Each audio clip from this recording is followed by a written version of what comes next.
the day's major developing stories here on Prime. It means that husbands and wives, fathers and children, grandparents can hug each other again.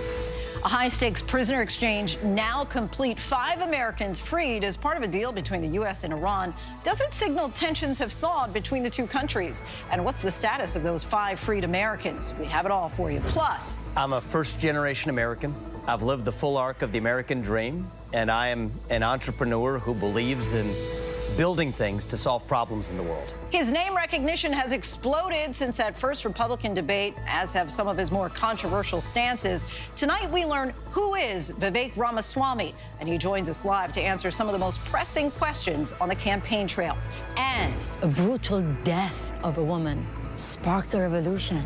I couldn't believe that a woman just got killed for a little bit of her hair was visible.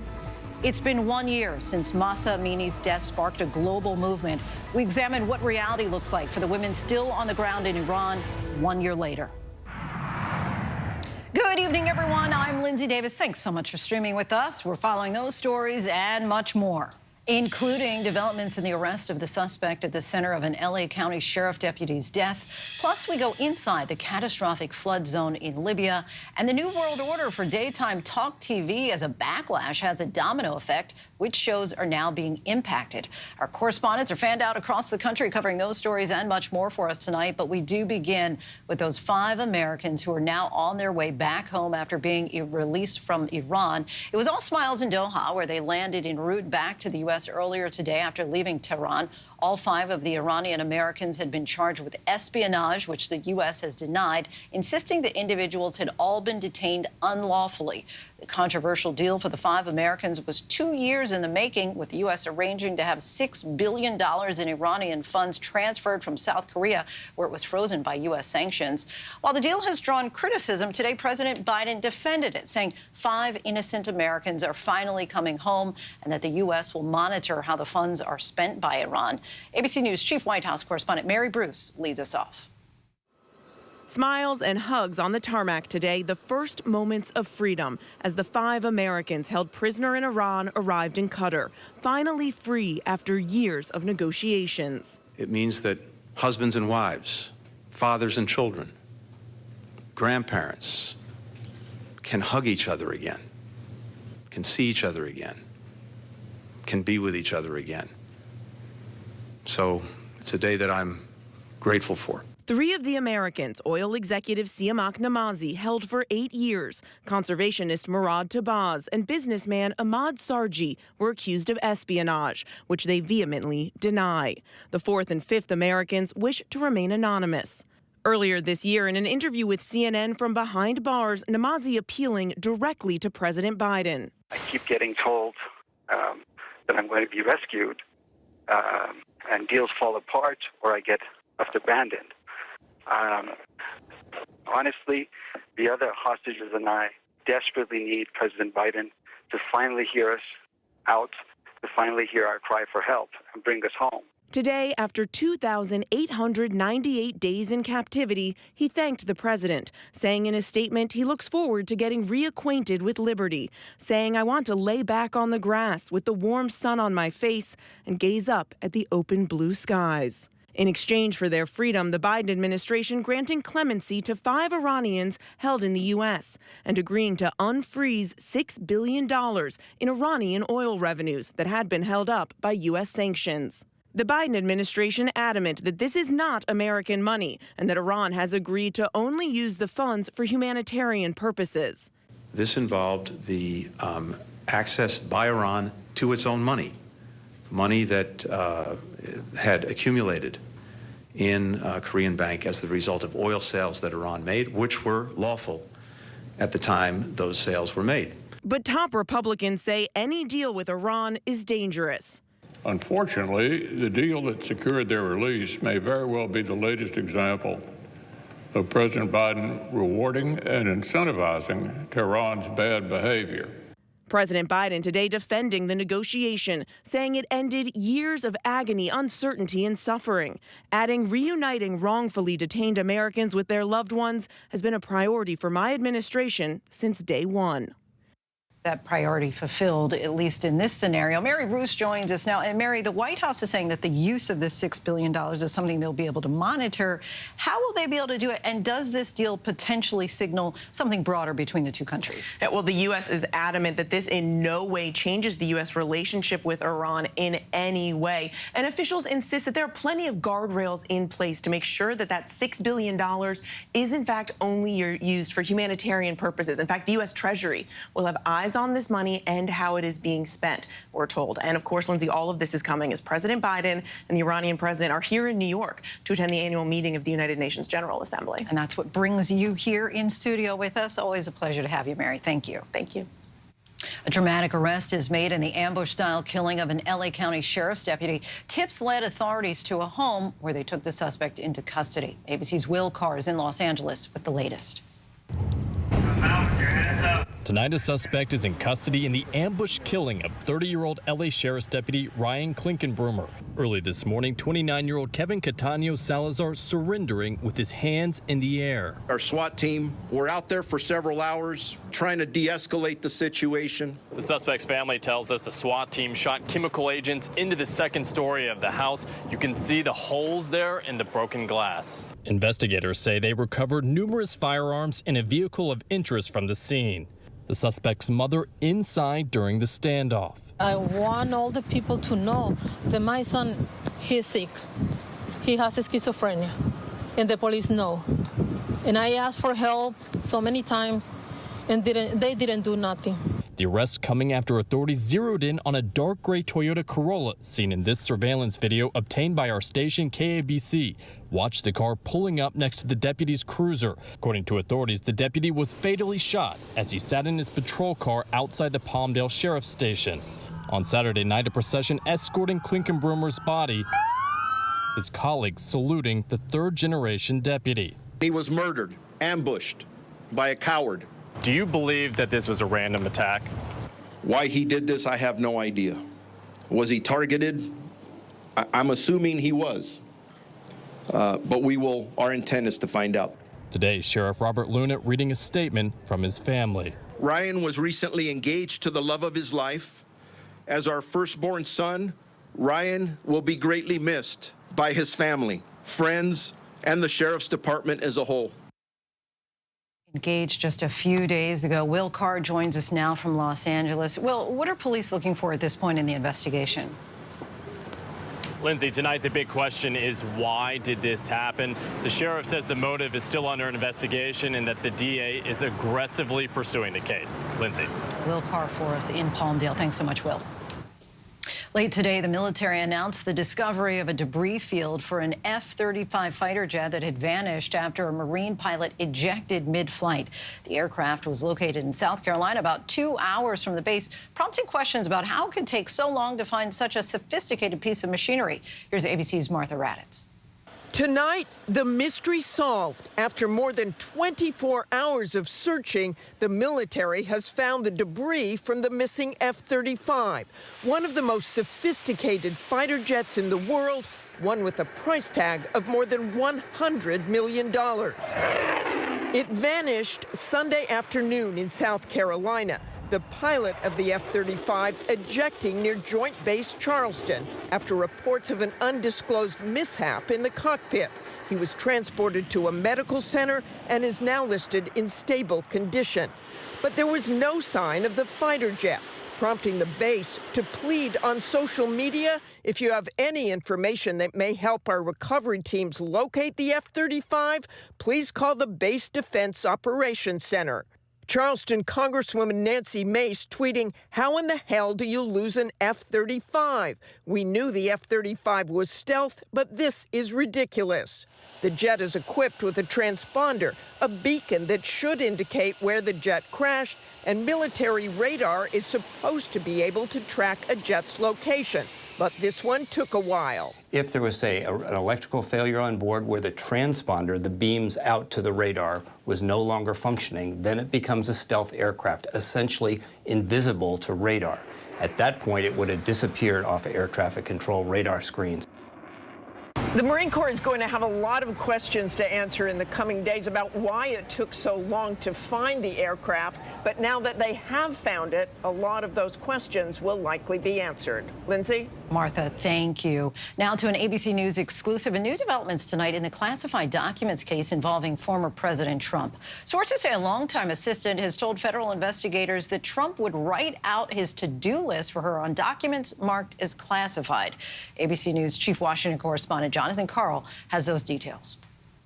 One of Donald Trump's closest aides has told federal investigators that the former president wrote her notes, specifically to-do lists, on the back of documents marked classified, using the documents as if they were pieces of scrap paper, according to sources familiar with the aide's statements. The aide, Molly Michael, served as Trump's personal secretary in the White House, her desk right outside the Oval Office.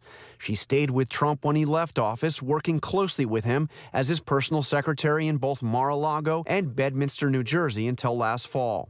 She has told investigators that the notes she received from Trump were written on the back of note cards with visible classification markings that had been used to brief the former president for meetings and calls with foreign leaders and other international-related matters.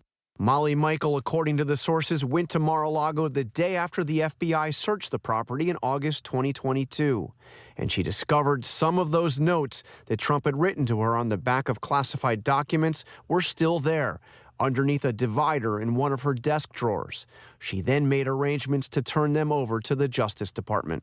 As ABC News has previously reported, Molly Michael is identified as Trump employee number 2 in Special Counsel Jack Smith's indictment in the classified documents case, and she was involved in handling many of the boxes later seized by the FBI. In fact, according to sources familiar with the investigation, it was Michael who took the photos of the boxes for Trump that later showed up in Smith's indictment. Still, Michael told investigators, according to sources, that when she told Trump the FBI wanted to speak with her, the former president replied, "You know nothing about the boxes." And John Karl joins us now. John, we just heard in your story the former president's response to Molly Michael. How could that direct quote be crucial to Jack Smith's case? Well, it could be central to the obstruction case because Donald Trump clearly knew that Molly Michael knew more than just about anybody about those boxes of documents. I mean, it was Molly Michael, after all, who took those photographs. Those photographs you've seen of the boxes in the bathroom at Mar-a-Lago, in the ballroom at Mar-a-Lago, took them for Donald Trump. She was responsible, along with Walt Nauta, for moving those documents. And here you have Donald Trump telling her, "You know nothing about the boxes," just as she's being asked by the FBI to talk about it. So clearly central to the obstruction part of that case. I think, Lindsay, that she could be a star witness in the eventual trial here. She worked so closely with Donald Trump, and we are told that she told investigators that she was uncomfortable with how he was handling the requests from the National Archives for those government records, and she ended up leaving her job at Mar-a-Lago a couple of months after the FBI searched Mar-a-Lago. So she no longer works for Donald Trump, and she is clearly telling her story to investigators. Really interesting details that are emerging. Jonathan Karl for us from D.C. Thanks so much, John. Thank you, Lindsay. President Biden's son, Hunter Biden, is now suing the IRS, claiming 2 of its employees unlawfully disclosed his confidential tax information. The pair of employees turned whistleblowers went to Congress with allegations that the Justice Department's investigation into Hunter Biden's taxes were influenced by politics. Biden claims the 2 waged a campaign to, quote, embarrass and inflict harm on him. The Justice Department has denied any mishandling of the investigation. It is now day 4 of the United Auto Workers strike against the big 3 American car companies. And while negotiations continue, the sides remain far apart. And the union is threatening to escalate the strike beyond the 3 plants currently seeing walkouts. ABC senior national correspondent Terry Moran reports tonight from Wayne, Michigan. With the negotiations over the auto workers' strike progressing slowly, the president of the UAW issuing a warning. They're ready to expand their strike if they don't get better offers from the big 3 car makers. They could double our wages, not raise the price of vehicles, and they would still make billions in profits. This is a choice by the companies, and it's nothing short of just 2 words: corporate greed. The strike is already disrupting operations. GM says it will idle 2,000 workers this week at a Kansas plant after Ford laid off 600 workers here in Michigan, where today some strikers expressed their frustration with independent truck drivers who crossed the picket line. The UAW wants a 40% pay increase over 4 years, pensions for younger workers, and an end to lower wages for new hires. But the CEO of Ford told us they can't afford all that and make the critical transition to electric vehicles. But a line in the sand is, if we can't invest in electric vehicles or future, what is the win here if we can't invest for the future? The workers we talked to say they want to be part of the EV revolution.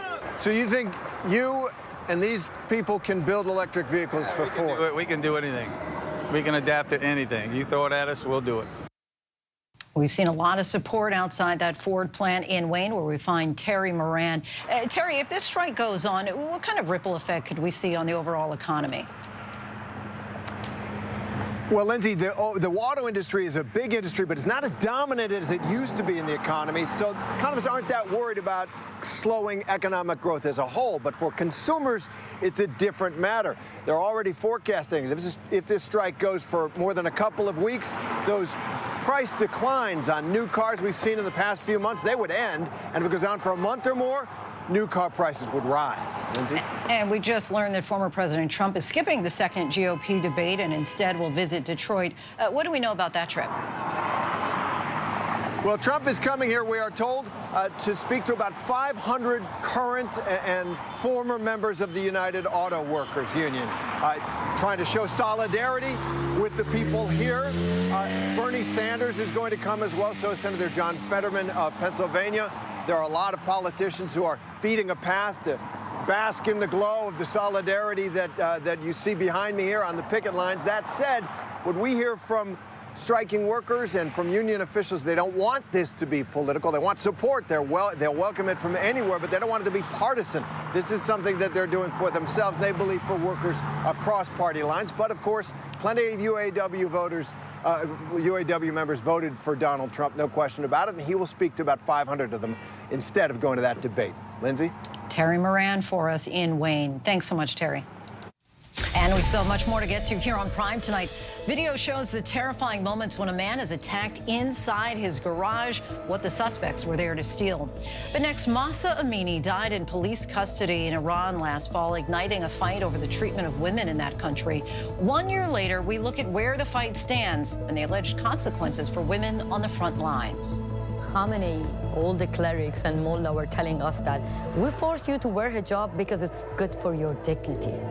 Now see, the same clerical regime have no dignity, have no morale, and they rape women, sexually harass them in prison. Whenever news breaks, the crush of families here in Poland. Here in Kentucky, no match for the tornado. From Monterey Park, California, on the ground in Ukraine. Reporting from Uvalde, Texas. ABC News Live is right there everywhere. From the scene of that deadly missile strike in Dnipro, Ukraine. Reporting from the earthquake in Turkey. From Charleston, South Carolina, on the 2024 campaign trail. From Kathmandu, Nepal. Truckee, California, covering record snowfall. Traveling with the president in Mexico City. Wherever the story. Here at this airport in Tampa, it's already shut down. Reporting from the nurses on the picket line. Reporting from Jerusalem. Here at 10 Downing Street in London. Streaming live to you. Wherever the story is. Wherever the story is. Wherever the story is. We're going to take you there. You're streaming ABC News Live. ABC News Live. You're streaming ABC News Live. ABC News Live. Streaming free everywhere. America's #1 streaming news. First thing in the morning. There's a lot going on. Everybody in that home is okay. To catch you up with what happened overnight. We are here at fashion's biggest night out. What's happening today? YouTube has unveiled a new set of policies. What people are talking about. The new ad campaign. Fast, straightforward. With some fun in between. A real-life Barbie dream house. A name change for the Wienermobile. First thing in the morning. America This Morning. America's #1 early morning news. On ABC News Live. All right, here we go. You ready? Let's do it. Yes, it's the show America wants and America needs right now. This is What Would You Do? Let's go. How are you? Yes. So what will you be watching Saturdays on ABC News Live? What would you do? Hey, I guess I just found out. The What Would You Do Marathon, 2 to 6 Eastern, every Saturday on ABC News Live. My favorite show. When 22-year-old Mahsa Amini died in Iranian police custody 1 year ago, the Women Life Freedom movement erupted, united young and old men and women, prompting them to take to the streets to fight for freedom from what the UN experts have called a gender apartheid in the country. And while the protests have died down, 1 year later, the fight for equality continues with some signs of progress. ABC News has been following the movement for the past year, talking to the women directly involved who are showing the world that Mahsa now rests in power. We should note many of their identities remain anonymous and their faces have been blurred for their own safety. 1 year ago, 22-year-old Mahsa Amini was detained by the state's morality police for allegedly not wearing her hijab properly. Her death in police custody triggered Iran's longest anti-government protest since the 1979 revolution.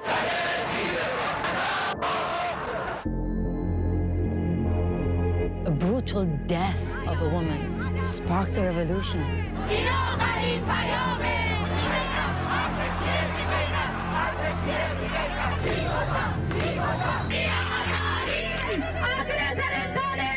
I call upon you to open your eyes in the name of justice.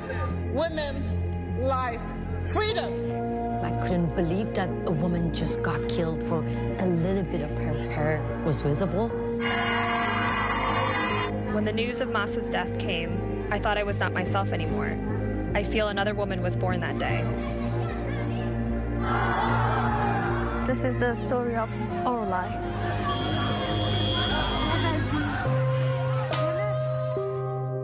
زن جیان آزادی or زن زندگی آزادی or woman life freedom. Mahsa became a symbol of resistance.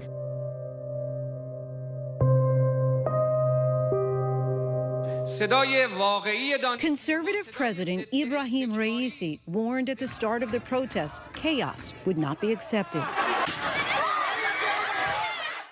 هلا اول روزه که ترمی محسا برو کردستان هاتو بخاک سپیرا جمهوری اسلامی با چکی ساچمه‌ای تیرنازی لخلقك ام قفسي سینم ساچمه‌ای برکوت. The two women, whose faces were blurring for their safety, decided to flee Iran, traveling by foot, not knowing if they'd make it out alive. بالله دقيقاً زور بسختي بومنيكا لو شرایطیشا که جمهوری اسلامی کلی مرزکانی بستو من حتی مجبور بوم چند شو لشاخه پیاده روی بکم و چند شویش هرب لشاخه بمینم و تا بتوانم لمرز بیمدارم. همش ترس اینو داشتم که شناسایی شده باشم. Both women say they were left with no choice but to leave, but say they hope they can return someday to live freely. میخوایم که خانواده‌مون بیان اینجا. ما باعث خوشحالیمونه که با آزادی سربلندی برای خونایی که دادیم شهیدایی که دادیم برگردیم. Cannot believe that in 21st century I'm sitting here and I'm talking that I want to have a country where I can choose what I want to wear.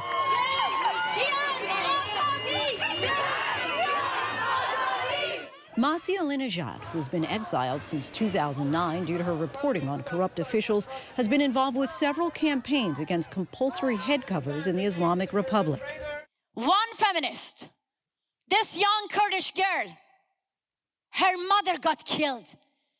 Minu Majidi, her crime was protesting against the brutal death of Mahsa Amini. Ruyo Pirai, the daughter of Minu Majidi, the photo soon becoming a symbol for those who lost their loved ones. Soon after her photo went viral, it wasn't safe for her. Roya left the country. We spoke with Ruya's sister, Mahsa Pirai. Ruyo unable to find the words to speak with us, still mourning the unnecessary loss of her mother.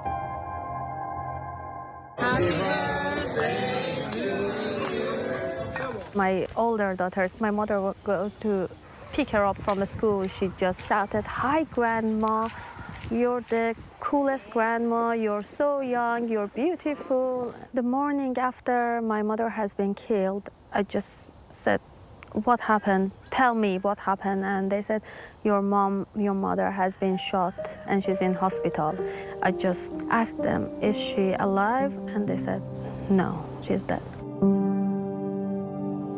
We went to the graveyard. I lay down on my mother's grave. So, woman, life, freedom is my mother. Her mother's legacy continues as the movement rages on. But for those on the ground, the dangers they face are unimaginable.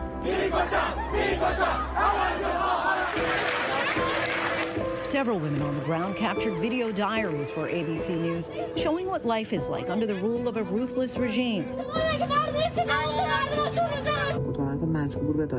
This woman detailing her experience in jail. I was not allowed to have a lawyer either during my arrest, my interrogation, or any other phase of processing my case. The first time I was tortured was when I stepped into the intelligence detention center. They touched my private parts with the pretext of checking if I had drugs. Iran's top Sunni cleric admitted on social media last December that he'd received reports from prisoners confirming the ongoing sexual assault on female prisoners was spreading with the intention of humiliating, suppressing, and forcing confessions. Yet there's been no response from the regime and no apparent attempt to stop them. There are also reports that once the women are in prison, the morality police are raping them, are drugging them. One woman described taking the Plan B pill after she was released. Have you heard similar reports? Oh, yeah. I've been in touch with many women. Khamenei, all the clerics and mullah were telling us that we force you to wear hijab because it's good for your dignity. Now see, the same clerical regime have no dignity, have no morale, and they rape women, sexually harass them in prison. Woman, life, freedom! Some Iranians say the regime's use of sexual violence to instill fear is not working. Raha, whose face we're blurring and whose voice we're not using for her own safety, says the flames of the Women Life Movement revolution are still strong. Yes, maybe the streets are empty with no more protests, but Iran's revolution, Mahsa's revolution, is powerfully progressing. When I go to my mother's home without a hijab or to my traditional relatives, they cheer me up for fighting for my rights. Each woman who is walking without a hijab anywhere on the streets of Iran, Tehran, or any other city, she is carrying 40 years of fear with her. Of course, maybe you don't see people in the streets, but revolution have different phases. Believe me, the number of the women who practice their civil disobedience increased. Mahsa's revolution was actually a renaissance in the Iranian society. The very same family, the very same society which was restricting me, is encouraging me. They cheer me up for fighting for my rights. پاڵپشتی خەرکی ئێران بن پاڵپشتیان بن پشتیوانیان من کە بتوانن ئەو ئینقلابە بکەن چون نەفقەت بە نەفعی ئێرانە بە نەفعی کولی کشوەرەکانی دەوری ئێرانە. These days, when I see the girls in the streets with no hijab, I'm really proud. I am a citizen of this country, and it is my home. I won't be a slave, and I won't be the woman I used to be a year ago. Compulsory hijab is like the Berlin Wall. If we tear this wall down, the rest will get easier. Our thanks to those brave women for talking with us. And we still have much more to get to tonight. Coming up, a 1-year-old dies after allegedly being exposed to fentanyl at a daycare. The latest developments as 2 people now face charges. And we're starting a new series focused on the field of Republican presidential hopefuls, trying to take a look at the people behind the politicians. Vivek Ramaswamy talks about his business ventures, family, faith, and the controversies over some of his comments. It is my job to express myself without fear as a citizen, as hopefully the next leader of this country, speaking the truth and sharing my beliefs without sugarcoating them for anybody. But next, raising a child can be a gratifying experience, but also an expensive one. We take a look at just how much the price of parenting has gone up by the numbers. With so much at stake, so much on the line, more Americans turn here than any other newscast. ABC News World News Tonight with David Muir, America's #1 most watched newscast across all of television.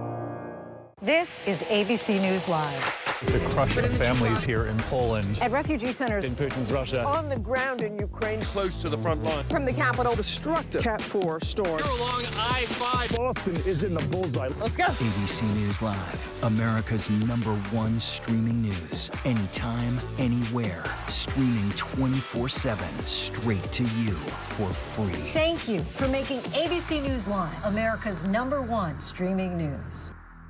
From America's #1 news comes the all-new ABC News app. Breaking news, incredible video, faster, smarter, and customizable to your interests. If you love being in the know, you're gonna love this. Experience the all-new ABC News app. Download it now. All right, here we go. You ready? Let's do it. Yes, it's the show America wants and America needs right now. This is What Would You Do? Let's go. How are you? Yeah. So what will you be watching Saturdays on ABC News Live? What would you do? Hey, I guess I just found out. The What Would You Do Marathon, 2 to 6 Eastern, every Saturday on ABC News Live. My favorite show. First thing in the morning. There's a lot going on. Everybody in that home is okay. To catch you up with what happened overnight. We are here at fashion's biggest night out. What's happening today? YouTube has unveiled a new set of policies. What people are talking about, the new ad campaign. Fast, straightforward. With some fun in between. A real-life Barbie dream house. A name change for the Wienermobile. First thing in the morning. America This Morning. America's #1 early morning news. On ABC News Live. It was the ideal marriage. Little did I know I was married to a man who had done something so horrible that it would devastate our lives forever. Teacher of the Year is now charged with sex crimes.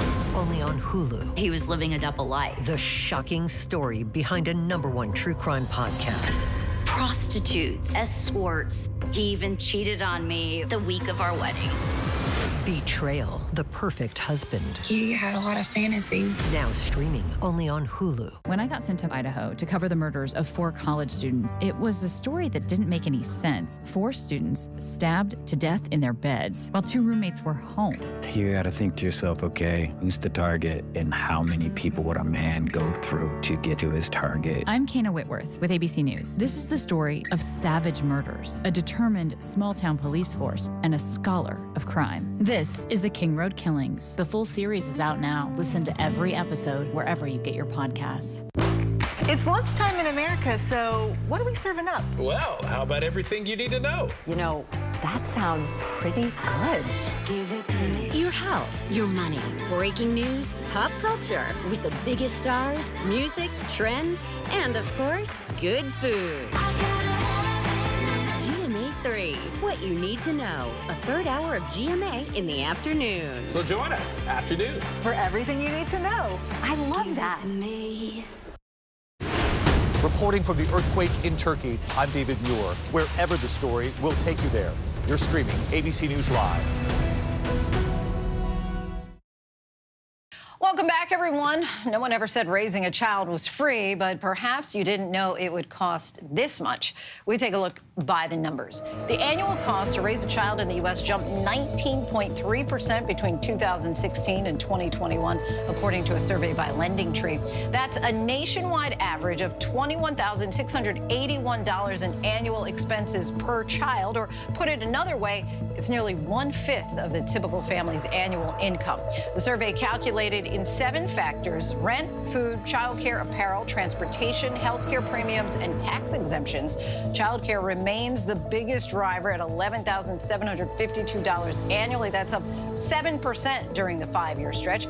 And might I suggest a carpool? I mean, getting kids to and from where they need to be has jumped 276%, in large part to the prices at the pump. Not all states are created equally. In Hawaii, for example, raising a child will cost $30,506, the most expensive of the 50 states and District of Columbia. While a move to Mississippi would nearly cut that in half at $15,555 per year per child. All told, you're looking at about $237,482 to cover up until the day the child turns 18. And this does not include college tuition, also rising at $22,953 a year for an out-of-state student at a public university. But the one thing that the survey did not measure, the snuggles, the cuddles, which I'm happy to report, of course, remain priceless. And we still have much more ahead here on Prime. The new fallout for comedian Russell Brand after bombshell allegations of sexual assault and abuse. And several talk shows are choosing to delay the start to their fall seasons. Why? The premieres are now being pushed back. But first, a look at our top trending stories on abcnews.com.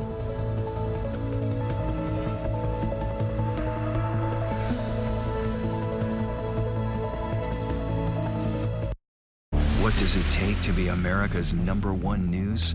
It takes asking the straightforward, tough questions. Do you believe that Donald Trump should ever be president again? How would your mom feel about your relationship with your brother now? I can't imagine what it feels like to go from $20 billion to $100,000. Yeah. Are you worried about going to jail? You write that you had low-grade depression. How'd you get out of that? The news-making interviews. You said that there were 6 friends. One of them was sick. Yeah. Do you have future political aspirations?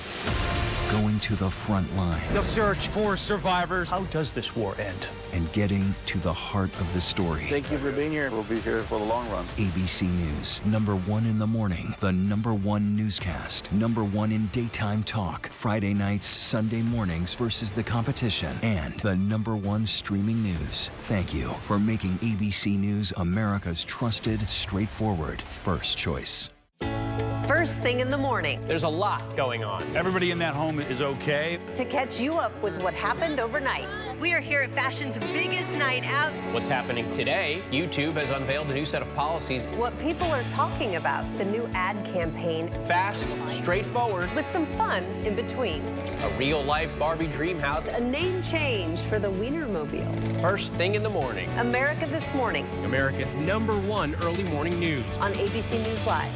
This is ABC News Live. The crush of families here in Poland. At refugee centers In Putin's Russia. On the ground in Ukraine. Close to the front line. From the capital, destructive Cat 4 storm. You're along I-5. Boston is in the bullseye. Let's go. ABC News Live, America's #1 streaming news. Anytime, anywhere. Streaming 24/7, straight to you for free. Thank you for making ABC News Live America's #1 streaming news.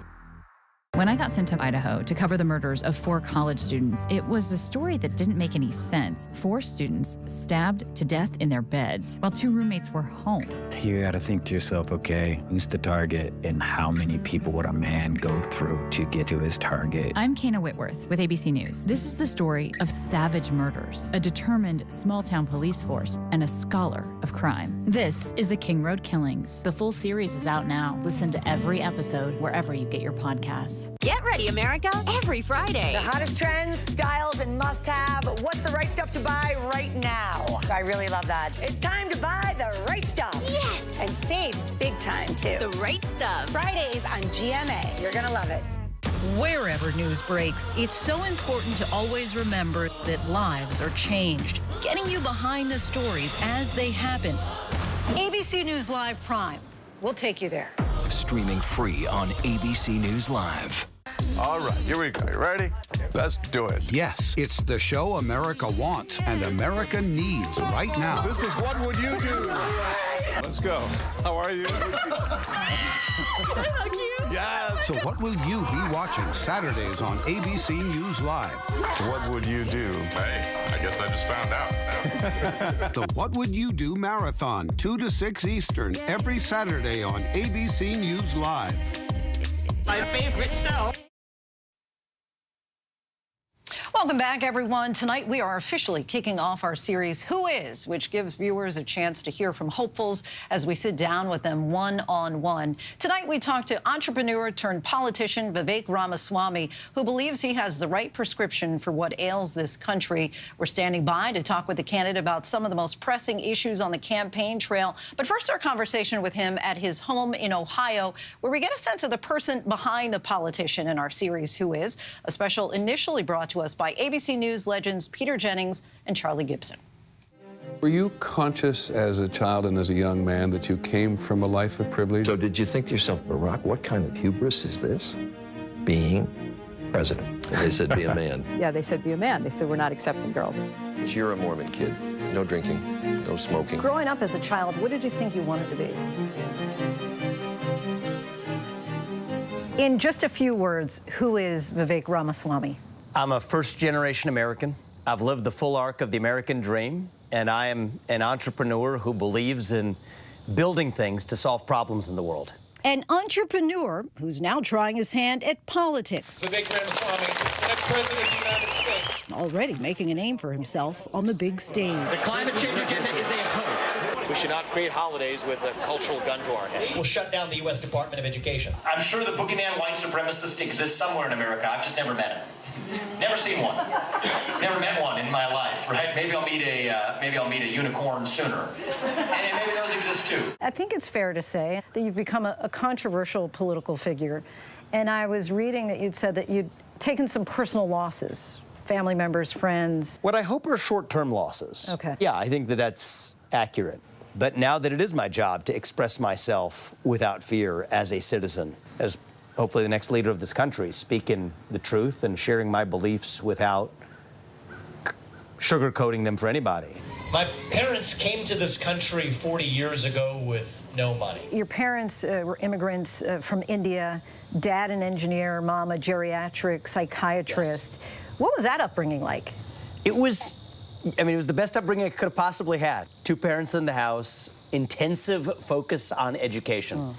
In some ways, that's predictable. It's why my dad came to this country, was to pursue a better education than he was able to get in India. And my mom came to this country to finish her residency and become a doctor here. Growing up, we did go through our times of hardship. I did not grow up in money. My dad, when he was actually working at the GE plant in Evendale, Ohio, that was exactly when Jack Welch was implementing large-scale layoffs across the company. You say that you became a conservative in the 6th grade, and you say that you blame your dad and Jack Welch, the former CEO at that time of General Electric.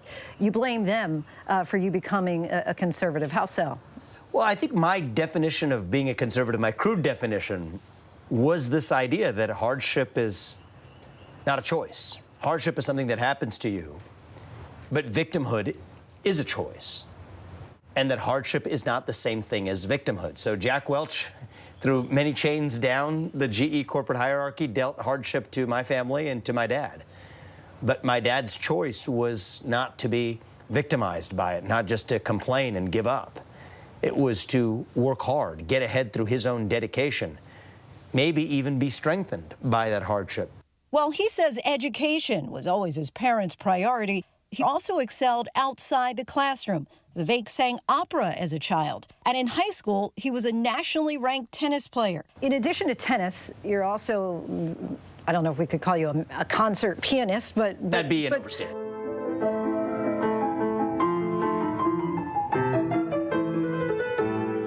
The valedictorian at his high school. Tonight, let that journey begin. Vivek went on to Harvard, majoring in biology before also attending Yale Law School, where he met the love of his life. Meeting Apoorva, she was already the person she is today who pushes me to be the best version of myself.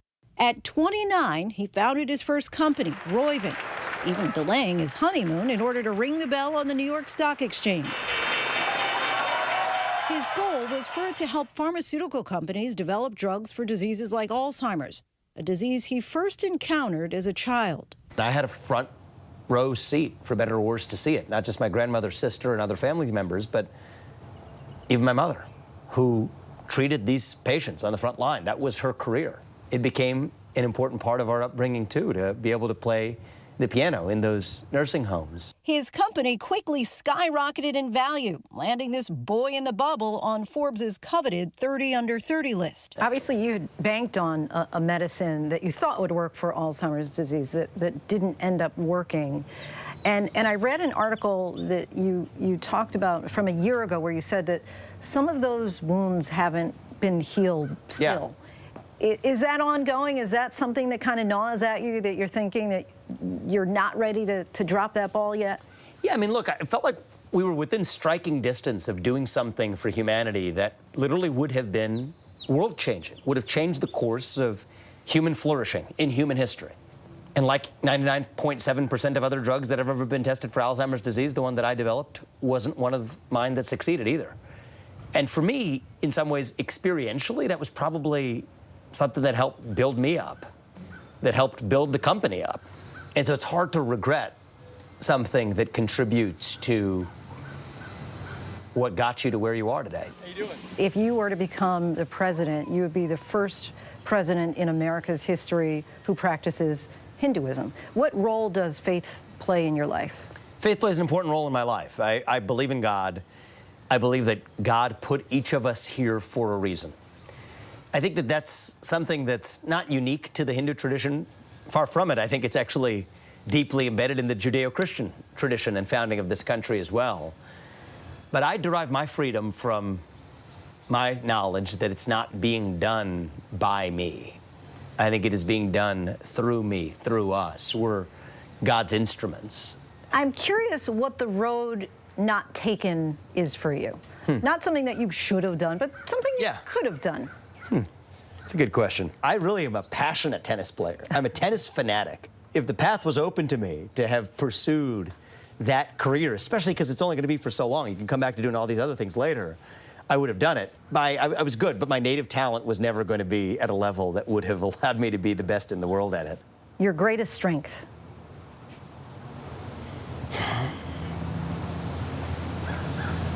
The firmness of my convictions.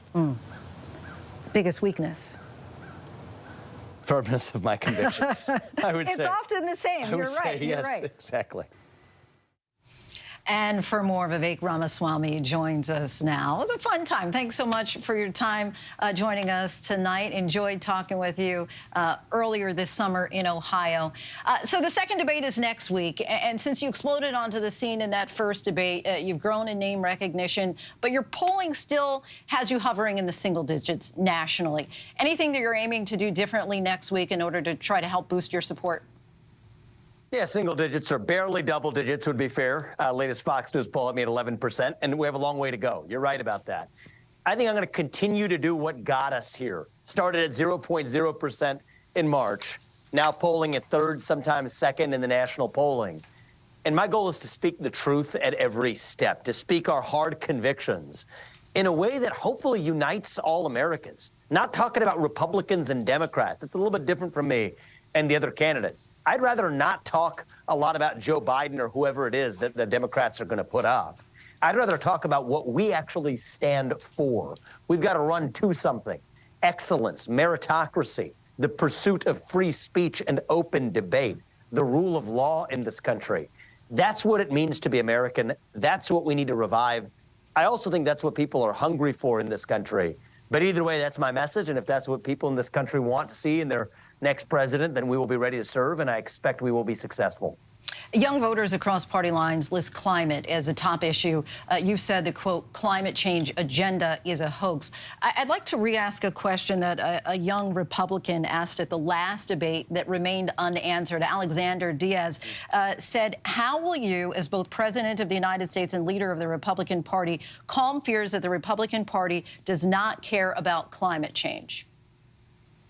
Well, the fact of the matter is I do think that the climate change policies we have adopted in this country have been more harmful and led to more deaths, both in the United States and worldwide, than climate change itself. It is a hard fact, Lindsay, that there's a 98% reduction in the climate disaster-related death rate over the last century because of more, not less, use of fossil fuels. 8 times as many people still die today of cold temperatures rather than warm ones. The right answer to all temperature-related deaths is more plentiful and abundant access to fossil fuels. The reason I called the climate change agenda a hoax is actually that it has very little, if anything, to do with climate change at all. And the way I can prove that to you is that the same people who oppose carbon emissions in the United States are perfectly fine shifting those same carbon emissions to places like China, where methane leakage, and methane's even worse for global warming than carbon dioxide, where methane leakage is worse in places like China. The same people who are opposed to fossil fuels are also opposed to nuclear energy, the greatest form of carbon-free energy production known to man, which I support, which would also be my answer to that question. I'm the strongest and fiercest advocate for nuclear energy in either political party. But the reason I call the agenda a hoax is I think it's more about global equity, letting China catch up, using multinational institutions to allow China to catch up. But let me just ask you this. It is about the climate itself. Let me ask you this really quickly. We understand how you feel about the climate change agenda, but what about climate change itself? Do you believe in climate change? Well, I think that, with due respect, I've talked about this in other forums, do you believe in climate change is not really a meaningful question because climate change has existed as long as the Earth has existed. Do I believe it is a fact that global surface temperatures are rising over the course of the last century and the last half century? Yes, I think that that is an established and as fact president, and trend. Would you do anything to try to buck that trend? No is the answer. The thing I'm going to do is actually drive human adaptation and mastery of changes in the climate through technological advances. I think that requires more, not less use of fossil fuels, more, not less use of nuclear energy, finding ways of adapting to changing circumstances as human beings always have. That's how we advance human flourishing, human prosperity. That's the real metric that matters, not the amount of carbon we put into the atmosphere. And so, yes, I do care about human health, about human flourishing, about human prosperity. That's what I'm going to actually pledge to advance and lead. There are many risks. Climate is only one of them. There are many risks to human prosperity. And I think we need to focus more on, even in our environmental agenda, more on clean air and clean water and other basic attributes of making sure that human beings live healthy, meaningful, prosperous lives than just bending the knee to this one theory back in the 1970s said was going to lead to a global ice age, now says it's going to lead to global overheating. I think the reality is we need to focus on human prosperity. That's how I'll lead as commander-in-chief. On the trail in Iowa, you recently questioned whether white supremacy exists in this country. Let's take a listen. I'm sure the boogeyman white supremacist exists somewhere in America. I've just never met him. Never seen one. Never met one in my life, right? Maybe I'll meet a unicorn sooner. And maybe those exist too. So help me to understand what you're implying or saying here. Are you really trying to say that white supremacists don't exist? I've written 2 full books, one of which is an entire book dedicated, detailed to race relations and victimhood in the United States of America. And where I've been clear is, of course, racism exists. But I do not think it is a top 50 problem in the United States of America. There was a point in our national history where we demanded a comprehensive response to racial inequality in this country. But, Lindsay, that moment has now long passed. And I think that once you get to a sufficiently low level of ill will or animus that one person has towards another on the basis of their skin color, then I think the right answer is to let that atrophy to irrelevance, not to adopt more race-conscious policies, because that fuels racism. And I do believe that many of those so-called anti-racist policies, like affirmative action and racial quota systems, are actually driving a lot of the anti-black racism and anti-Hispanic racism that we see in our country. But I just want to get back to your point, because you did bring up, you brought up your books. In your book last year, Nation of Victims, you called what happened in Charlottesville in 2017 a white supremacist protest. I mean, I could list a long litany of Dylan Roof in Charleston, Nicholas Cruz in Parkland, Robert Gregory Bowers in Pittsburgh, Patrick Wood Crucius. I could continue to go on and on of people who are self-identified white supremacists who killed a number of of black and brown people in recent years. So I'm just curious about your idea of saying that we're beyond that point of needing action and that it's not really in the top 50 of concerns. Yeah, I mean, and just as you see it in all directions, you have more black men killing black men than you do have white men or white cops killing black men. You have what happened in Waukesha, which was unconscionable as well. So I want to end all of this violence. But the part of the problem is we're fostering more animus.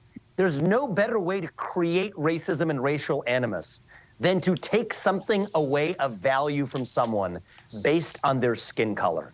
That's the real greatest form of systemic racism that we have, institutional racism, literally, in the United States of America, are institutions that allocate public goods on the basis of race and skin color. And I think that's not only bad for Asian Americans and white Americans, it is bad for black Americans and Hispanic Americans too.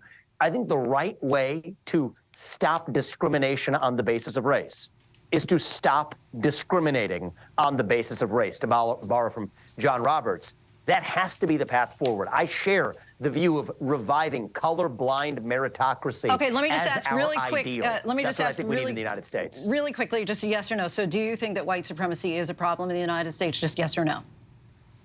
It is not a top 50 problem, but does it exist? Yes, it does. Your campaign has gotten the attention, of course, of former President Trump. He says he'd consider you for his VP if he's the nominee. Obviously, you're looking for the top spot, but just shy of that.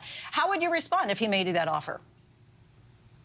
Look, I think that the right role for me to play is be the next president of the United States of America. That's the only way I'm going to be able to unite this country to the fullest extent. And the role I'd like to have President Trump play, and the offer I'd make to him, is to be my mentor and advisor, especially in that first year in office. This isn't about ego. I will take advice, and I think that he has a lot of experience trying to take on the administrative state, actually highlighting China as a problem. I don't want to reinvent those lessons from scratch, but I think the right role for each of us is I'll take him as my mentor and advisor. I expect to serve as the next president. And I think that's going to be the way I'm going to be able to unite this country. And by uniting this country, that's what allows us to take the America First agenda to the next level. But you and no, wouldn't we're not rule going to it unite out. this country. You wouldn't rule it out if he were to call you. I've said it in multiple forums that I would not take that job. Okay. And lastly, I do want to just ask you, because you've said that Juneteenth is a useless holiday, but then you posted a video saying Happy Juneteenth and celebrating the holiday. I'm just curious how you get to have it both ways. Well, look, I believe in finding the positives wherever they exist. I think that it has turned into a holiday of self-flogging. So the video that I posted was to say that let's not make this a holiday so long as we have it. Let's not make it a holiday of self-flogging. Let it at least celebrate. I'd like to redefine and reorient it towards actually standing for American ideals that we aspire to. But at our best, we don't create national holidays with a progressive gun to our head. I don't think that makes for good national holidays. I don't think it makes for good history.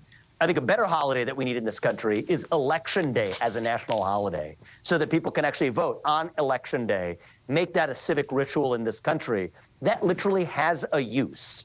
Literally, the use is allowing people to vote on Election Day. And Juneteenth does not have a use in that same way. So I stand by what I said, but I am also an optimist for this country where so long as we're going to have days that we take off of work, I'd at least like to find the positives in them, even though I would have done it differently. Always appreciate the academic debate and discussion. Vivek Ramaswamy, appreciate your time tonight. Thank you. And that is our show for this hour. I'm Lindsay Davis. Be sure to stay tuned to ABC News Live for more context and analysis of the day's top stories. Thanks so much for streaming with us.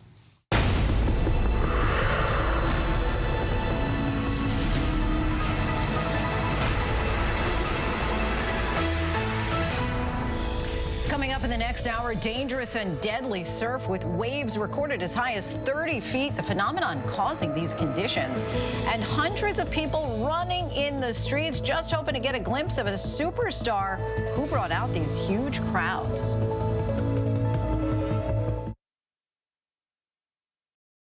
Wherever news breaks, it's so important to always remember that lives are changed. Getting you behind the stories as they happen.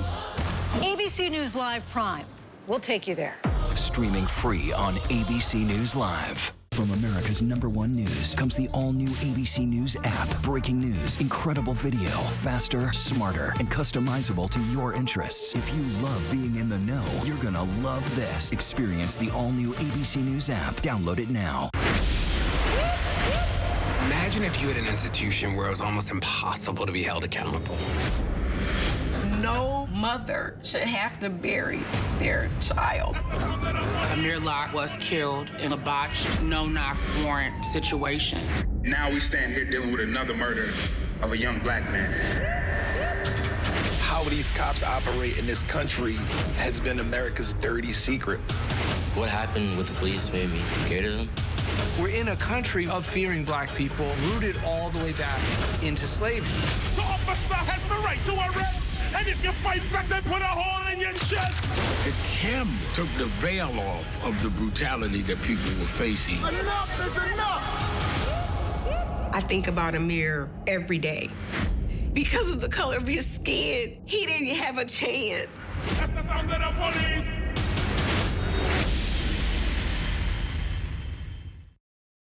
From America's #1 news source comes the all-new ABC News app. Breaking news, incredible video, faster, smarter, and it can customize to you and your interests. If you love being in the know, you're gonna love this. Experience what all the buzz is about. Experience the all-new ABC News app. Download it now. Reporting from Monterey Park, California, I'm Robin Roberts. Wherever the story is, we're going to take you there. You're streaming ABC News live. Good evening, everyone. This is ABC News Live Prime. I'm Lindsay Davis. Thank you so much for streaming with us. We've got a lot of news to get to this evening, including a high-stakes prisoner exchange now complete. 5 Americans freed as part of a deal between the U.S. and Iran. Does it signal tensions have thawed between the two countries? And what's the status of those 5 freed Americans? We'll have it all for you. Plus, developments in the arrest of the suspect at the center of an L.A. County Sheriff's deputy's death. And living with anxiety and depression and coping through comedy. Comedian Gary Goldman tells us how incorporating his mental health battles into his stand-up has helped him heal. But we do begin with the 5 Americans who are now on their way back home after being released from Iran. It was all smiles in Doha, where they landed en route back to the U.S. earlier today after leaving Tehran. All 5 of the Iranian Americans had been charged with espionage, which the U.S. has denied, insisting the individuals had all been detained unlawfully. The deal for the 5 Americans was 2 years in the making, with the U.S. arranging to have $6 billion in Iranian funds transferred from South Korea, where it was frozen by U.S. sanctions. Well, the deal has drawn criticism. Today, President Biden defended it, saying 5 innocent Americans are finally coming home and that the U.S. will monitor how the funds are spent by Iran. ABC News Chief White House correspondent Mary Bruce has the story. Smiles and hugs on the tarmac today, the first moments of freedom as the 5 Americans held prisoner in Iran arrived in Qatar, finally free after years of negotiations. It means that husbands and wives, fathers and children, grandparents can hug each other again, can see each other again, can be with each other again. So it's a day that I'm grateful for. 3 of the Americans, oil executive Siamak Namazi, held for 8 years. Conservationist Murad Tabaz and businessman Ahmad Sarji were accused of espionage, which they vehemently deny. The 4th and 5th Americans wish to remain anonymous. Earlier this year, in an interview with CNN from behind bars, Namazi appealing directly to President Biden. I keep getting told that I'm going to be rescued, and deals fall apart, or I get left abandoned. Honestly, the other hostages and I desperately need President Biden to finally hear us out, to finally hear our cry for help and bring us home. Today, after 2,898 days in captivity, he thanked the president, saying in a statement he looks forward to getting reacquainted with liberty, saying, "I want to lay back on the grass with the warm sun on my face and gaze up at the open blue skies." In exchange for their freedom, the Biden administration granting clemency to 5 Iranians held in the U.S. and agreeing to unfreeze $6 billion in Iranian oil revenues that had been held up by U.S. sanctions. The Biden administration adamant that this is not American money and that Iran has agreed to only use the funds for humanitarian purposes. This involved the access by Iran to its own money that had accumulated in Korean Bank as the result of oil sales that Iran made, which were lawful at the time those sales were made. But top Republicans say any deal with Iran is dangerous. Unfortunately, the deal that secured their release may very well be the latest example of President Biden rewarding and incentivizing Tehran's bad behavior. President Biden today defending the negotiation, saying it ended years of agony, uncertainty, and suffering, adding reuniting wrongfully detained Americans with their loved ones has been a priority for my administration since day one. Our thanks to Mary for that.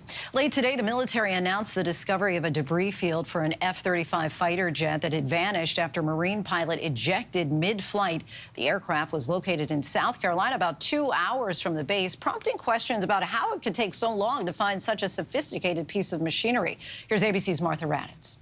Tonight, the mystery solved. After more than 24 hours of searching, the military has found the debris from the missing F-35, one of the most sophisticated fighter jets in the world, one with a price tag of more than $100 million.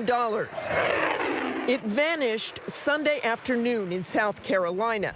The pilot of the F-35 ejecting near Joint Base Charleston after reports of an undisclosed mishap in the cockpit. He was transported to a medical center and is now listed in stable condition. But there was no sign of the fighter jet, prompting the base to plead on social media, if you have any information that may help our recovery teams locate the F-35, please call the Base Defense Operations Center. Charleston Congresswoman Nancy Mace tweeting, "How in the hell do you lose an F-35? We knew the F-35 was stealth, but this is ridiculous." The jet is equipped with a transponder, a beacon that should indicate where the jet crashed, and military radar is supposed to be able to track a jet's location. But this one took a while. If there was, say, an electrical failure on board where the transponder, the beams out to the radar, was no longer functioning, then it becomes a stealth aircraft, essentially invisible to radar. At that point, it would have disappeared off of air traffic control radar screens. Our thanks to Martha for that. A dramatic arrest is made in the ambush-style killing of an L.A. County sheriff's deputy. Tips led authorities to a home where they took the suspect into custody. ABC's Will Carr is in Los Angeles with the latest. Tonight, a suspect is in custody in the ambush killing of 30-year-old L.A. Sheriff's Deputy Ryan Klinkenbrummer. Early this morning, 29-year-old Kevin Catano Salazar surrendering with his hands in the air. Our SWAT team were out there for several hours trying to de-escalate the situation. The suspect's family tells us the SWAT team shot chemical agents into the second story of the house. You can see the holes there in the broken glass. Investigators say they recovered numerous firearms and a vehicle of interest from the scene. The suspect's mother inside during the standoff. I want all the people to know that my son, he's sick. He has schizophrenia, and the police know. And I asked for help so many times, and they didn't do nothing. The arrest coming after authorities zeroed in on a dark gray Toyota Corolla seen in this surveillance video obtained by our station KABC. Watch the car pulling up next to the deputy's cruiser. According to authorities, the deputy was fatally shot as he sat in his patrol car outside the Palmdale Sheriff's Station. On Saturday night, a procession escorting Klinkenbrummer's body, his colleagues saluting the third-generation deputy. He was murdered, ambushed by a coward. Do you believe that this was a random attack? Why he did this, I have no idea. Was he targeted? I'm assuming he was. But our intent is to find out. Today, Sheriff Robert Luna reading a statement from his family. Ryan was recently engaged to the love of his life. As our firstborn son, Ryan will be greatly missed by his family, friends, and the Sheriff's Department as a whole. Engaged just days ago. Our thanks to Will for that. It's now day 4 of the United Auto Workers strike against the big 3 American car companies. And while negotiations are still ongoing, the sides remain far apart. And the union is threatening to escalate the strike beyond the 3 plants currently seeing walkouts. ABC senior national correspondent Terry Moran reports tonight from Wayne, Michigan. With the negotiations over the auto workers' strike progressing slowly, the president of the UAW issuing a warning. They're ready to expand their strike if they don't get better offers from the big three car makers. They could double our wages, not raise the price of vehicles, and they would still make billions in profits. This is a choice by the companies. It's nothing short of just two words: corporate greed. The strike is already disrupting operations. GM says it will idle 2,000 workers this week at a Kansas plant after Ford laid off 600 workers here in Michigan, where today some strikers expressed their frustration with independent truck drivers who crossed the picket line. The UAW wants a 40% pay increase over 4 years, pensions for younger workers, and an end to lower wages for new hires. But the CEO of Ford told us they can't afford all that and make the critical transition to electric vehicles. But a line in the sand is, if we can't invest in electric vehicles or future, what is the win here if we can't invest for the future? The workers we talked to say they want to be part of the EV revolution. So you think you and these people can build electric vehicles for Ford? We can do anything. We can adapt to anything. You throw it at us, we'll do it. Our thanks to Terry Moran. Now to an ABC News exclusive. A new developments tonight in the classified documents case involving former President Trump. Sources say a longtime assistant has told federal investigators that Trump would write out his to-do list for her on documents marked as classified. ABC News Chief Washington correspondent Jonathan Karl has more.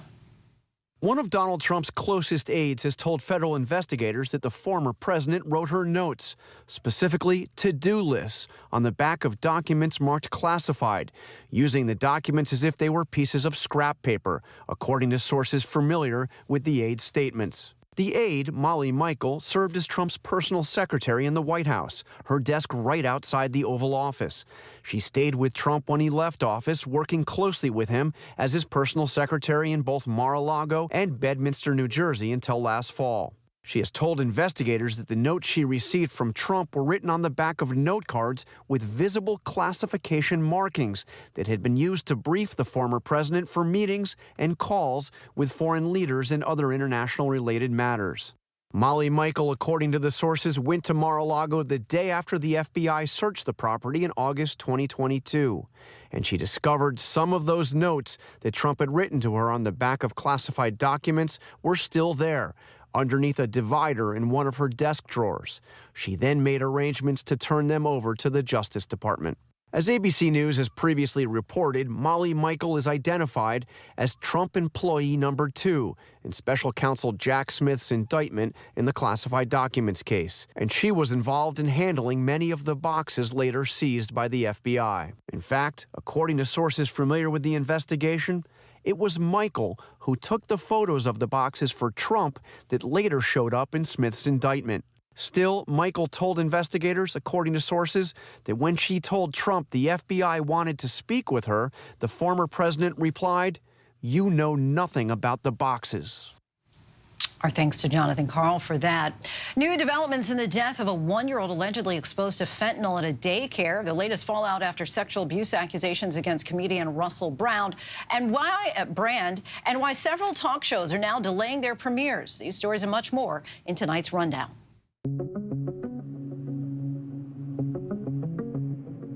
Police are on the lookout for a third suspect in an investigation into an overdose at a daycare facility in the Bronx. Gray Mendez, the daycare owner, along with Carlisto Acevedo Brito, face a number of charges, including murder and manslaughter, and the death of 1-year-old Nicholas Dominici. Police say it all started when a 2-year-old in Mendez's care went home, where he was lethargic and unresponsive, and then rushed to a hospital, where he was revived using Narcan.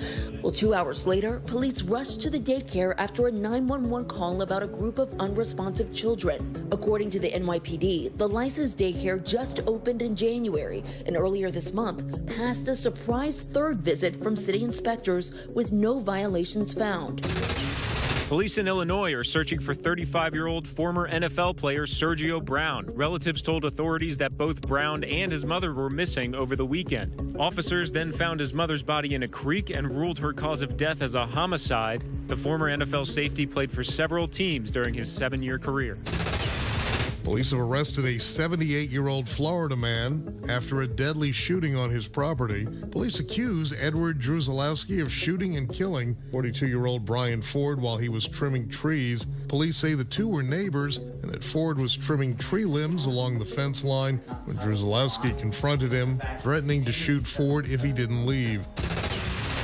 Actor and comedian Russell Brand faces allegations of sexual assault and rape. Now, 4 women claim that between 2006 and 2013, during the height of his fame, Brand committed multiple violent sexual crimes. One alleged victim says she was 16 at the time. Brand says the encounters were consensual. The British comedian has postponed his remaining live shows.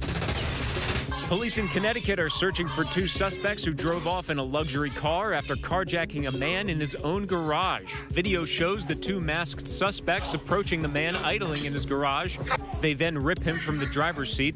He tries to remain in the car as the assailants strike him back. The suspects then fled the scene in the stolen Aston Martin, as well as a dark blue BMW police say had also been stolen from someone else. I deeply apologize to writers. Drew Barrymore reversing course after backlash. She now says her talk show will not return due to the ongoing writer's strike. Barrymore originally said her daytime talk show would restart production without WGA writers. HBO's Bill Maher also backtracking on restarting his show. The so-called politically incorrect comedian said he would bring his show back last week, but now says the show will remain off the air to allow negotiations to continue. The Jennifer Hudson Show and The Talk will also now be postponed. Still much more to get to tonight coming up. Getting real about the trials of living with anxiety and depression through comedy. Gary Goldman tells us how incorporating his mental health battles into his stand-up has helped him heal. But next, the death toll continues to rise in the wake of flooding that's killed thousands. What human rights organizations believe could now spark a second crisis in Libya. Whenever news breaks, the crush of families here in Poland. Here in Kentucky, no match for the tornado. From Monterey Park, California, on the ground in Ukraine. Reporting from Uvalde, Texas. ABC News Live is right there everywhere. From the scene of that deadly missile strike in Dnipro, Ukraine. Reporting from the earthquake in Turkey. From Charleston, South Carolina, on the 2024 campaign trail. From Kathmandu, Nepal. Truckee, California, covering record snowfall. Traveling with the president in Mexico City. Wherever the story.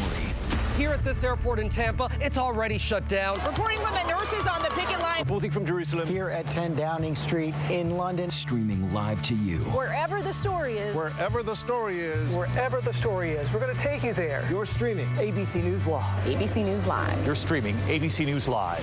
ABC News Live. Streaming free everywhere. America's #1 streaming news.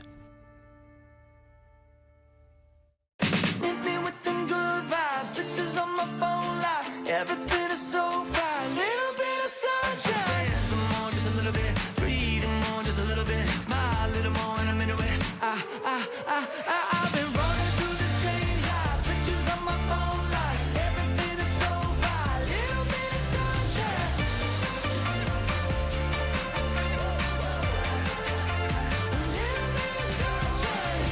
Good morning, America. Reporting from Atlanta, I'm Steve Osunsami. Wherever the story is, we'll take you there. You're streaming ABC News Live. Welcome back, everyone. We're tracking several headlines around the world. Human rights organizations are warning the contaminated water supply in Libya could spark a second crisis in the wake of flooding that killed thousands of people. Thousands more remain without clean water, especially in the hard-hit Derna region. And officials say at least 55 children have already been sickened. And a phenomenon known as the spring tide is pounding the South Africa coast with dangerous surf, leaving at least 2 people dead and injuring several more. Officials say they've recorded waves as high as 30 feet, with some crashing on shore and damaging buildings and property. And a soccer spectacle in Iran. Soccer fans stormed the Tehran hotel where Cristiano Ronaldo is staying with his Saudi teammates ahead of an international match against an Iranian club. Ronaldo became one of the first big names to take massive money to play for a Saudi team despite human rights concerns. Notably, women in Iran have been banned from stadiums for live soccer matches until a recent easing of restrictions. With decades of comedy already under his belt, you may recognize our next guest from his HBO comedy special, The Great Depression, where he gets real about the trials and tribulations of mental health. Let's take a look. It was a long time since I shot my last special. I got very sick with the depression. I grew up in the 70s, and the only antidepressants we had access to was Snap Out of It and What Have You Got to Be Depressed About? That was the second leading brand of antidepressants.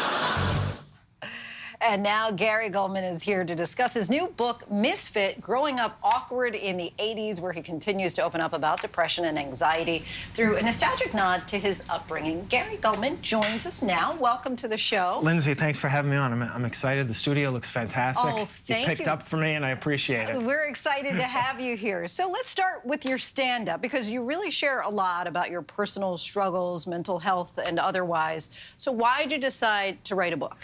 Money. Got it. They threw some money at me. No, I've always wanted to write a book because I love to read. Ever since I was 5 years old and I learned how to read, I've been reading books nonstop. And so I thought that I had enough fans at this point after the Great Depression, and some publishers came to me and they said, do you have any ideas for a book? And I said, well, I've spent the past 45 years reflecting on my childhood and telling stories from then, and I do a lot of those in my stand-up, and I thought I would like to do a memoir of kindergarten through 12th grade and kind of look at some of the origins of my worldview, but also tell some funny stories from my childhood that don't really translate that well to stand-up, and so that was sort of the impetus by which I came to write the book. I imagine it was cathartic. Yes, yes. I advise anybody who has memories of childhood or hasn't kept a journal over the years to maybe write down some of their favorite stories or some of their trauma or some of their comedic stories. And it's a creative outlet, and you can just put it into a desk drawer, or you can show it to friends who are generous. And I found it so exciting, and there were revelations, and I had a great time with it. How did you remember, I mean, because you chronicle each chapter based on each grade, starting with kindergarten, as you just said, K through 12. How did you remember, like, kindergarten, first grade, second grade? I do kind of remember my teachers' names, but not really much about my thoughts and feelings in kindergarten. I have an unusual memory, I've come to find out, because most people say, I don't even remember who I had for third grade, and I can remember things that teachers wore and said and be able to quote them. So I think partially there were traumatic things that would happen, which will make you remember things if you're in the right frame of mind.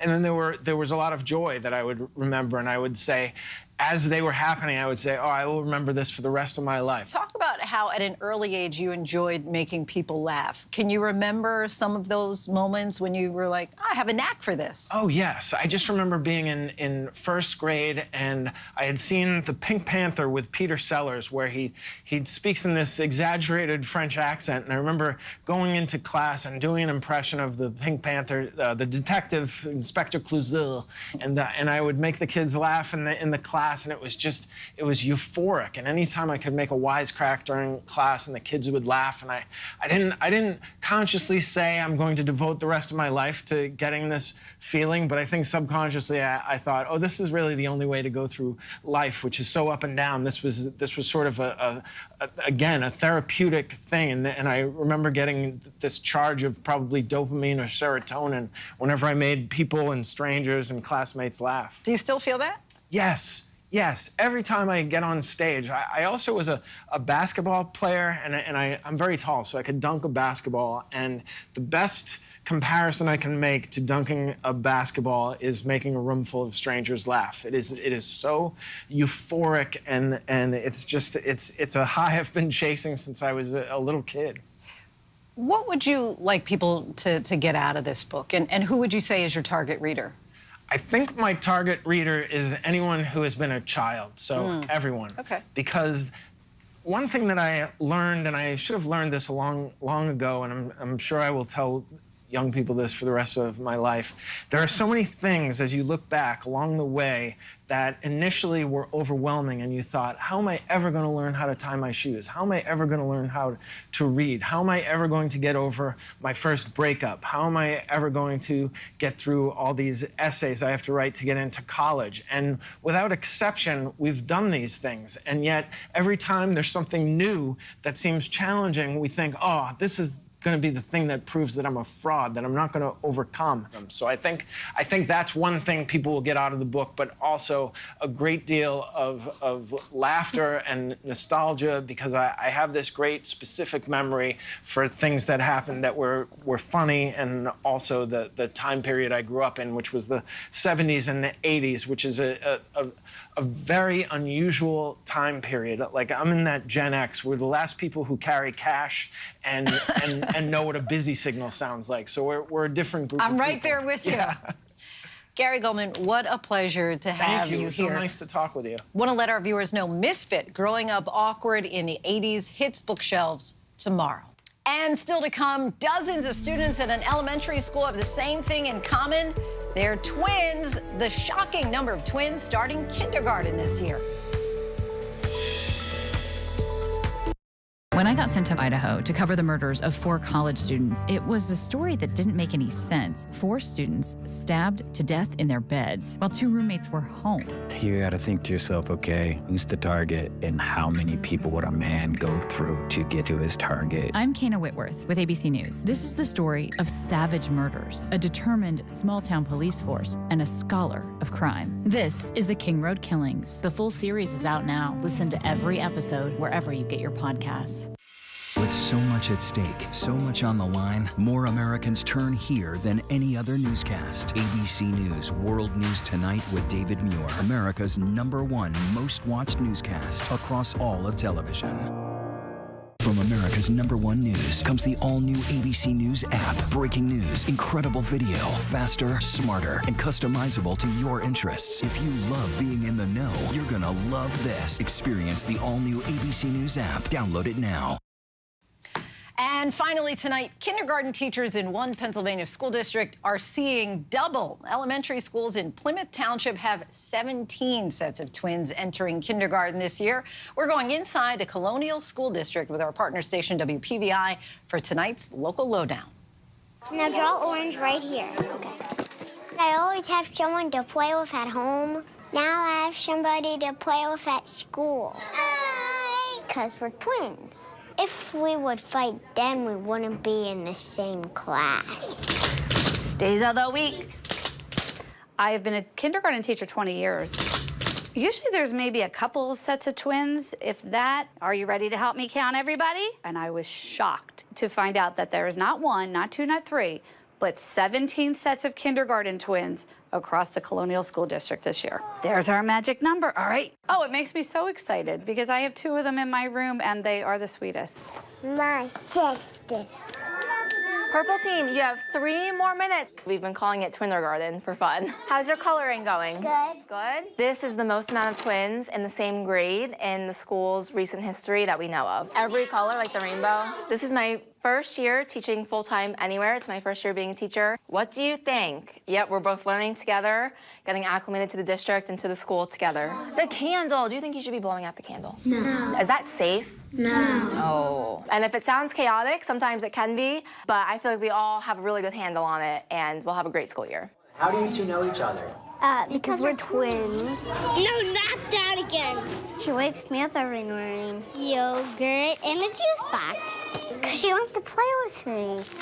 So there are 7 sets of twins here at Ridge Park, and they're in every classroom, including mine. It's kindergarten at its finest. I have a set of twins myself. They turned 16. Yep, you've heard me talk about them, right? And you had to figure out how to manage them both, but still let them be individuals and be who they are, 1 kid at a time. However, you have to remember that they have a different emotional connection. Great job! We as the kindergarten team, we got this. No matter if you're 1 or you're a twin in a pair, we're gonna take care of you and you're gonna learn just right. Have a great school year.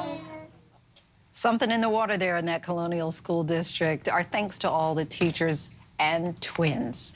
And that is our show for tonight. I'm Lindsay Davis. ABC News Live is here for you all night with the latest news, context, and analysis. You can always find us on Hulu, Roku, the ABC News app, and of course on abcnews.com.